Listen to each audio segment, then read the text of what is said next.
কে আমাকে সাজাইলো তারপর আমি ভাবি না, কার কাছে যাব তারপরও আমি চিন্তা করি না। শুধু এই ছোট জীবনটা নিয়ে সারাদিন ভাবি কিভাবে ফুলানো যায়, ফলানো যায়, কিভাবে সুন্দর থাকা যায়। চলে যেতে হবে, কিন্তু সত্য এটাই, প্রস্তুতি নিয়ে যেতে হবে। চলে গেলে চলবে না। এইখানের আইডি ওইখানে চলবে না, ওইখানেও একটা আইডি দেওয়া আছে। এইখানের পরিচয় পত্র ওইখানে চলবে না, এইখানের আইডি ওইখানে চলবে না। যদি চলতো তাহলে দুনিয়ায় বহুত আইডিয়ালা লোক ছিল, শুধু আমরা না, বহুত বড় বড়। তাহলে কবি কোনোদিন এই কথা লিখতেন না, পরা রহে গিয়া এই ঠাট সারা। ঐতিহ্যগুলো আমাদেরকে কোনোদিন কাঁদাইতো না। আজকে সোনার গায়ে গেল চোখে পানি আসে, হাই ঈশা খা, সোনার গা আছে, তুমি কোথায় আছো?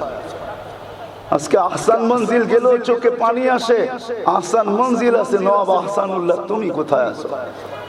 বিক্রমপুর গেল কান্না আসে, বিক্রমপুর আছে রাজা বীর বিক্রম, তুমি কোথায় আছো?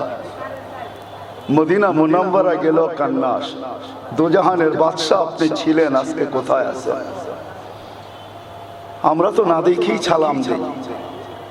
সত্য এটাই, ঐতিহ্য থেকে যাবে। হাজারো ঐতিহ্য আমাদের মাঝে রাখা আছে, কিন্তু গুছায়া নিয়ে যেতে হবে।